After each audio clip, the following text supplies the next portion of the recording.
একজন আদর্শ নারীর মধ্যে 15টা গুণ থাকবে। এই 15টা গুণ যদি থাকে, মা বোনদেরকে আমি বলে যাই, এই দুনিয়াতে আপনি গালেব, বিজয়ী হবেন। পরকাল, কবর, হাসর, মিজান, সিরাত সব জায়গাতে আপনি সুখ পাবেন। মা আপনার মধ্যে যদি 15টা গুণ থাকে, আমি সেই 15টা গুণের কথা এক এক করে বলে যে, 1 নম্বর, আল্লাহ তাআলাতে বিশ্বাসী হতে হবে। প্রভূত বিশ্বাস আল্লাহ তাআলার প্রতি, লা ইলাহা ইল্লাল্লাহ, নাই কোনো ইলাহ আল্লাহ ছাড়া। মায়েরা বোনেরা সাক্ষ্য দিবে, আমরাও সাক্ষ্য দিব। ওয়াইন কুতিলতাও হারাকতাম, যদি আপনাকে হত্যাও করা হয়, আগুনে ফেলে দেওয়া হয়, তবু সাক্ষ্য দিতে হবে আমার রব হলো আল্লাহ। মা মাতা ওয়া হুয়া ইয়ালাম আন্নাহু লা ইলাহা ইল্লাল্লাহ, এই বিশ্বাস নিয়ে মৃত্যুর সময় যার মনে পড়ে গেল লা ইলাহা ইল্লাল্লাহ বলতে বলতে মারা গেল, ফাদা খালাল জান্নাত, সে জান্নাতি হয়ে যাবে। মা বোনদের একজন আদর্শ নারীর 15টা গুণ, তার মধ্যে 1 নম্বর হলো আল্লাহ তাআলাতে বিশ্বাস। 2, 5 ওয়াক্ত সালাত আদায় করতে হবে। ইন্না সালাতা তানহা আনিল ফাহশাই ওয়াল মুনকার, নামাজি যাবতীয় বেহুদা কাজ, টেলিভিশন, মোবাইলের মধ্যে পর্দার যে সমস্ত অশ্লীল কাজ কারবার, সব কিছু আপনাকে দূরে রাখবে কে? সালাত। 5 ওয়াক্ত সালাত পড়বেন। যখন হাইজ নেপাজ হয়ে যায়, পরিষ্কার হয়ে গেছেন, 1 ওয়াক্ত সালাত যেন নষ্ট না হয়। নম্বর 3, রমজানের সিয়াম পালন করতে হবে।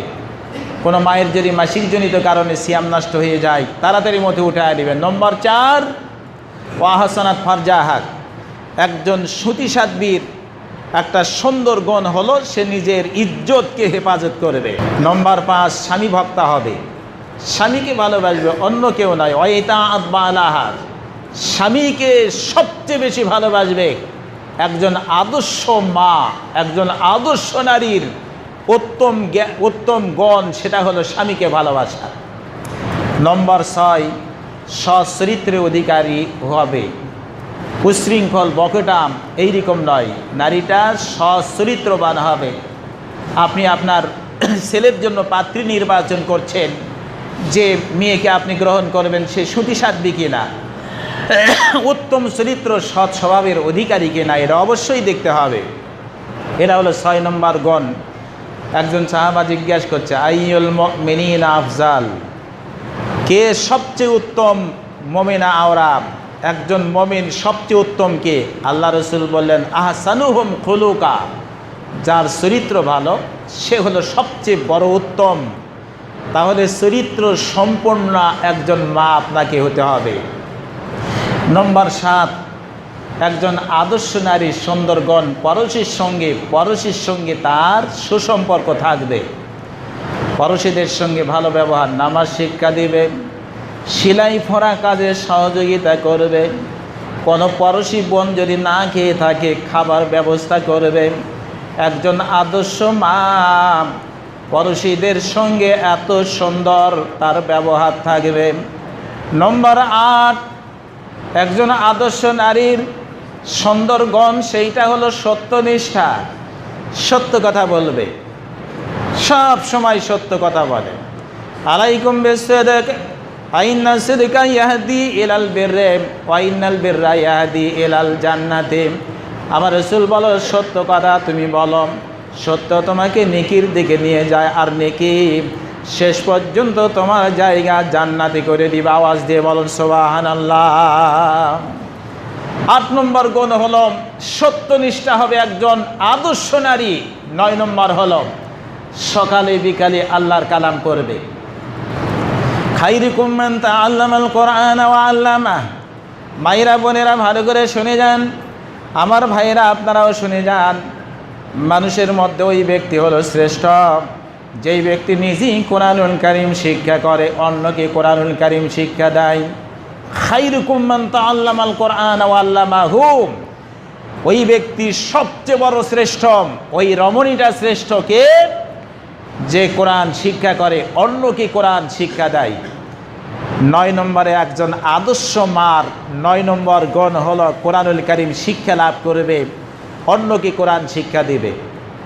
মায়েরা বোনেরা শুনে যান, আল কোরআন ও ইয়াশফাউ লিল আবদি ইয়াউমাল কিয়ামাহ, কোরআনুল কারীম কিয়ামত দিবসে আপনার জন্য আল্লাহর কাছে সুপারিশ করবে। কোরআন যদি সুপারিশ করে, মাগো আপনার জায়গা কোথায় হবে বুঝতেছেন তো অবশ্যই। তাহলে সকালে উঠে নিজে কোরআন পড়েন, আউযু বিল্লাহি মিনাশ শাইতানির রাজিম, হুররিমাত আলাইকুম উম্মাহাতুকুম ওয়া বানাতুকুম ওয়া আখওয়াতুকুম। ছেলেকে বলেন, ছেলেরে কোরআনুল কারীম পড়ো, আল্লাহর কিতাব। স্বামীকেও বলতে হয়, স্বামী রে তুমিও কোরআনুল কারীম তেলাওয়াত করবে, আল্লাহর কিতাব। নাই, সকালে উঠে টেলিভিশনের পর্দা ছেড়ে দেয়, আল্লাহর কালাম নাই। ওই ঘরে শান্তি, যে ঘরে কোরআনুল কারীম তেলাওয়াত করা হয়, ওই ঘরে শয়তান বসবাস করে না। যেই ঘরের মধ্যে কোরআনুল কারীম তেলাওয়াত করা হয়, জবান ছেড়ে দিয়ে বলেন সুবহানাল্লাহ। তাহলে কোরআন পড়লে শয়তান থাকে না। ইন্না শাইতানা ইয়াফিরু ইয়াকরাউ ফিহিল কোরআন। ওই ঘরের মধ্যে শয়তান বসবাস করে না, যে ঘরের মধ্যে কোরআন তেলাওয়াত করা হয়। মা বোনদের 10 নম্বর আদর্শ মা, 10 নম্বর গুণ, সেটা হলো তাকওয়াবান হবে। আল্লাহ ভীতি যার মধ্যে থাকবে, তাকওয়াবান, আল্লাহ ভীতি যার মধ্যে থাকবে, এটা হলো মা বোনদের আদর্শ মায়ের 10 নম্বর গুণ। বলা আছে, যেই ব্যক্তি আল্লাহকে ভয় করে ওই ব্যক্তির সঙ্গে আল্লাহ তাআলা আছে। এই যে বলা আছে, ওয়াত্তাকুল্লাহ ওয়ালামু আন্নাল্লাহা মাআল মুত্তাকিন। আল্লাহকে ভয় করো, যেই ব্যক্তি আল্লাহকে ভয় করে ওই ব্যক্তির সঙ্গে স্বয়ং আল্লাহ পাক আছেন। আল্লাহকে ভয় করতে হবে। যেই মা আল্লাহকে ভয় করে ওই মা কোনোদিন বেনামাজি থাকতে পারে না। যেই মা আল্লাহকে ভয় করে এই মা কোনোদিন পড়োশীকে কষ্ট দিতে পারে না, চুরি ধুরি ইত্যাদি করতে পারে না। আমার মধ্যে যদি আল্লাহ ভীতি না থাকে, দুনিয়ার সব অপকর্ম আমার দ্বারা সংগঠিত হতে পারে। তাই বলে যাই, যার মধ্যে আল্লাহ ভীতি আছে, তাকওয়া আছে, তার মতো উত্তম মা রমণী আল্লাহর জমিনে আর কেহ নাই। সবচেয়ে বড় গুণবতী মা, সবচেয়ে বড় ভাগ্যবতী মা, যার মধ্যে আল্লাহ ভীতি আছে। 11 নম্বর আদর্শ মায়ের গুণ, স্বামীর সংসারকে হেফাজত করবে। স্বামীকে না বলে স্বামীর সংসার থেকে টাকা পয়সা ধান বাপের বাড়িতেও দিবে না। স্বামীর সংসার হেফাজত করে আদর্শ মা। স্বামীর সন্তানকেও হেফাজত করে, মানুষ করে। স্বামী সুখে সোহাগিনী হয়, স্বামীর শোক বোঝে যেই রমণী, স্বামীর সংসারকে ভালো করে দেখশন করে। আমার রাসূল বলেন, এই মহিলার মতো উত্তম মহিলা, আদর্শ মহিলা আর একটিও নাই। আল মারআতুস সালিহা, নেককারিনী মহিলা বলা হয়েছে সবচেয়ে স্বামীর জন্য উত্তম এক সম্পদ। 12 নম্বর আদর্শ মায়ের গুণ, মায়েরা ভালো করে শুনে যান। শ্বশুর আর শাশুড়িকে আব্বা আম্মার মর্যাদায় রেখে দিবেন। যদি মনে করে আমার শ্বশুর ওরা আমার আপন বাবার মতো, আমার শাশুড়ি আমার আপন মায়ের মতো, আম্মা যান শুনে রাখেন, আপনার সংসারে কোনোদিন অশান্তি থাকতে পারে না। তাই বলে যায়, আদর্শ মায়ের ভালো গুণ, সুন্দর গুণ, সেটা হলো শ্বশুর আর শাশুড়িকে অবশ্যই নিজের মা আর বাবার মর্যাদায় রেখে দিবে। এর চাইতে ভালো গুণ আর কি হতে পারে? নম্বর 13, একজন আদর্শ নারীর সুন্দর গুণ কোনটা? সেইটা হলো হিংসা থাকবে না, অহংকার থাকবে না। যে নারীর মধ্যে হিংসা নাই, অহংকার নাই, এই নারীর মতো আদর্শ নারী আর কি আছে বলেন? শুনে রাখেন মাম, খালি হিংসাই করলেন। আল হাসাদু ইয়াকুলুল হাসানাম, আমার রাসূল বলেন হিংসা আপনার নেক আমলকে খেয়ে ফেলবে। আর অহংকার যদি আপনি করেন, আপনার ঠিকানা জাহান্নামে হয়ে যাবে। একজন আদর্শ মায়ের মধ্যে কোনো সময় হিংসার অহংকার থাকবে না। এটা হলো 13 নম্বর গুণ একজন আদর্শ নারী। 14 নম্বর গুণ হলো পরকালকে প্রাধান্য দিবে। খালি দুনিয়া এরকম করবে না। আলহাকুমুত তাকাসুর হাত্তা যুরতুমুল মাকাবির, দুনিয়া নিয়ে ব্যস্ত হয়ে গেল। যতক্ষণ কবর না পাইছে ততদিন পর্যন্ত দুনিয়া কিন্তু আদর্শ নারী পরকালকে কেন্দ্র করে কাজ করবে। আদর্শ নারীর মধ্যে ভয় রয়েছে, কবরে গেলে আমারে হিসাব দিতে হবে, আল্লাহর কাছে আমারে যেতে হবে। ইন্নামাত শারাব্বিকা লাশাদীদ, আল্লাহ কঠিনভাবে আমাকে ধৃত করবেন, ধরবেন। আল্লাহর কাছে আমাকে যেতে হবে, হিসাব নিকাশ দিতে হবে। একজন আদর্শ মায়ের মধ্যে এই চিন্তা থাকবে।